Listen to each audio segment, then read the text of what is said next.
Yak and Phil back at it with another video for y'all.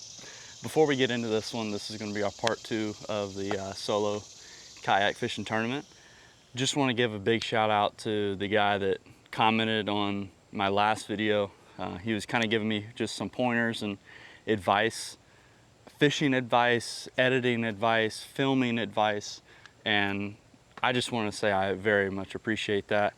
I feel like everybody in the fishing industry and social media, on the pro tour, everything like that, everybody has a somewhat of a respect for each other because everybody knows how hard it is to go out there and film your experience, try and have a personality. And this is going to be my 12th video, and I have no idea what I'm doing. So I'm just trying to film it to get some ideas flowing and just capture what I'm learning. So it is around 60 hours until tournament time.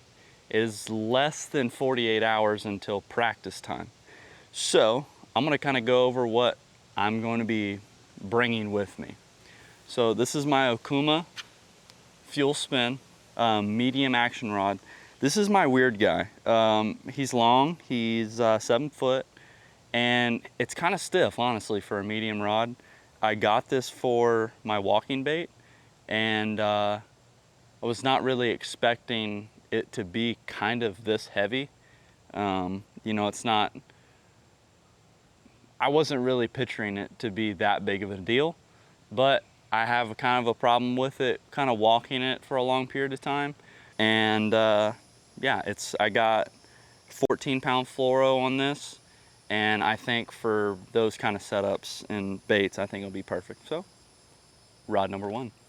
In my opinion, it's kind of got a little smudge on it, but that's the best looking one. This is my Flugler President XT. This is a medium heavy extra fast rod.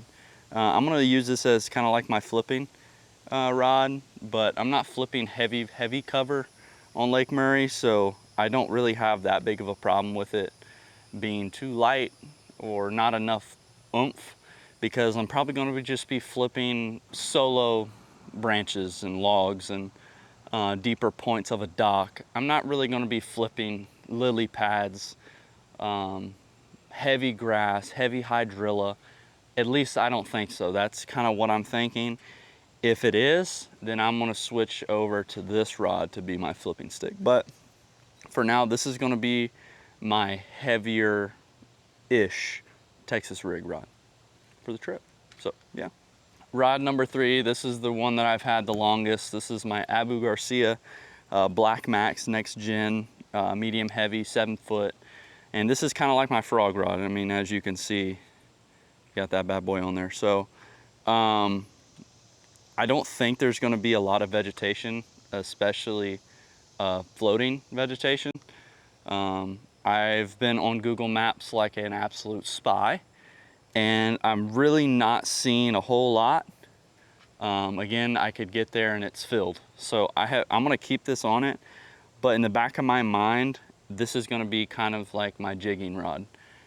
I want to have a little bit more backbone for a jig, just because it's a little bit heavier than a chatterbait and spinnerbait, at least the ones I'm thinking about using. This is kind of one that if it does get thick, if it does get hairy, this is what I want to use. So, rod number 3. Now, this is going to be my get out of jail card.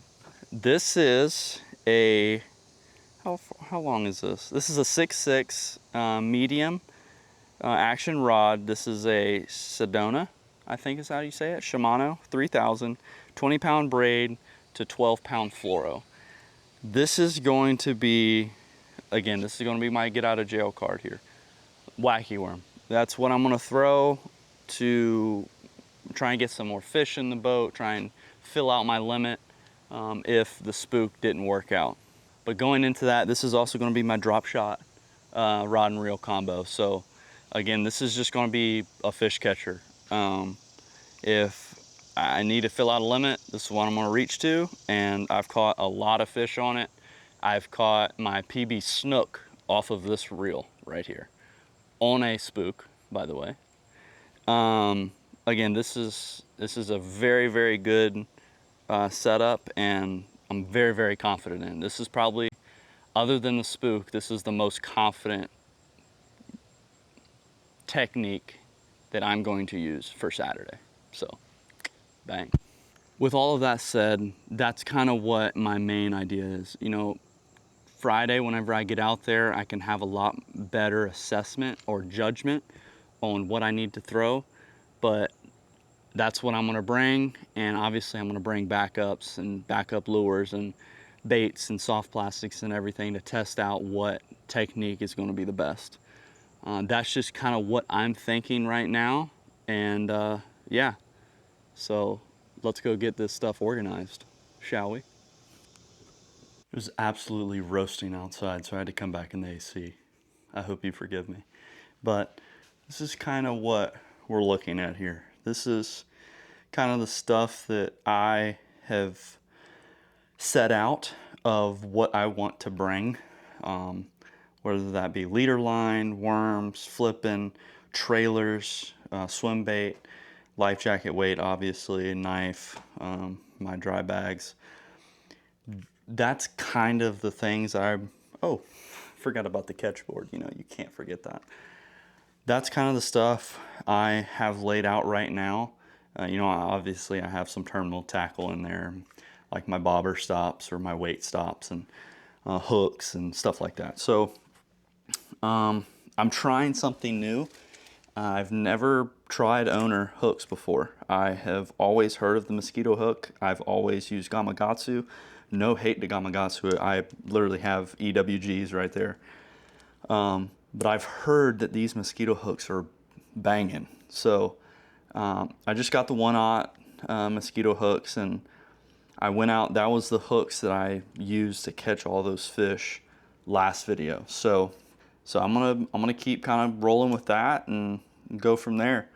So yeah, I'm gonna kind of get this stuff organized, and I'll holler back. As you can see, I kind of got everything fishing wise packed up, ready to go. Yakking with Phil, gonna hopefully knock on the door and get a couple little 15s, 17s, maybe even a 20. But got my ID identifier for the tournament, and I really hope I do somewhat decent in this, because it'll give me confidence to go out and try other tournaments as well, to wrap up the year. So we'll see. It's dead heat of the summer. It's going to be hot, but it's going to be a little cloudy Saturday, so we'll see. So I'll catch you in the next part. Peace. Welcome back, guys. As you can see here,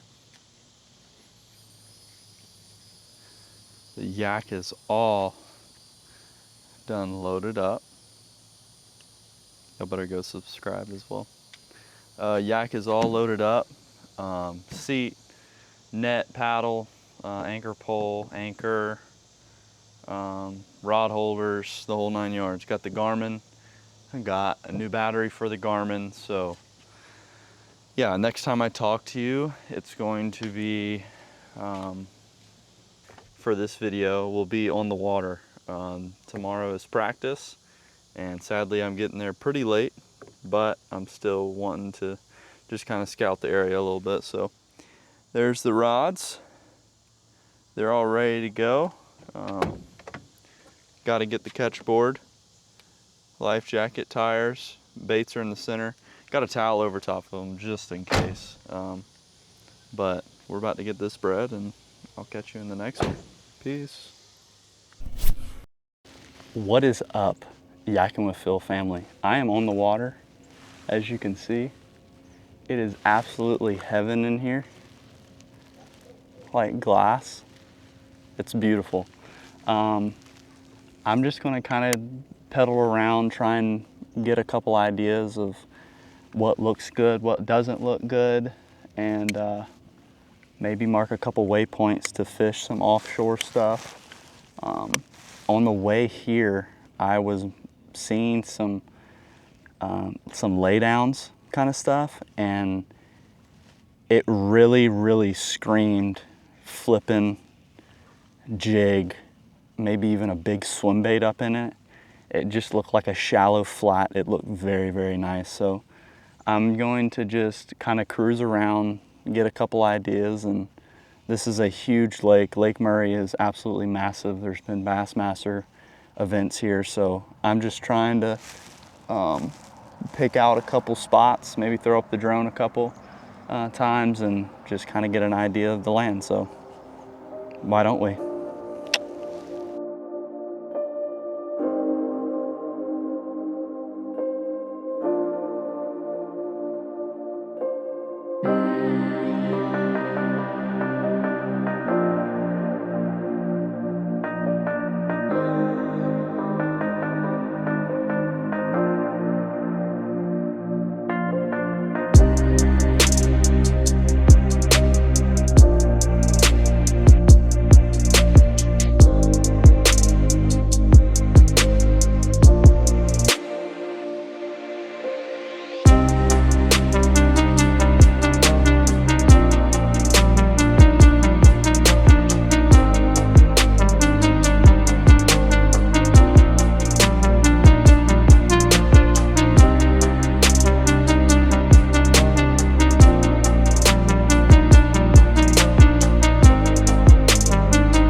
I got a couple waypoints that were a little bit more of like the offshore thing. I'm marking a lot, and when I say a lot, I mean a lot of big gizzard shad and herring.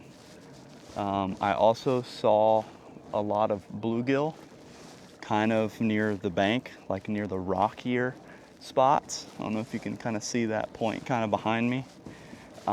That's what I'm kind of seeing up shallow. So I'm marking fish, I'm seeing activity, so I'm pretty confident. I'm ready to get after it, and this is the end of part 2. This is the end of my scouting, I guess I should say. But I'm excited to kind of kick this thing off. There's a lot of deep points and shallow points like up in there. It's just going to be trial and error. You got to learn to do these things and try it. So here we are. So y'all wish me luck, and part 3 is coming shortly. It is less than 12 hours before I launch, and let me tell you something, I'm excited. So can't wait to kick this thing off, and I will talk to y'all here directly. Yakking with Phil out. Peace.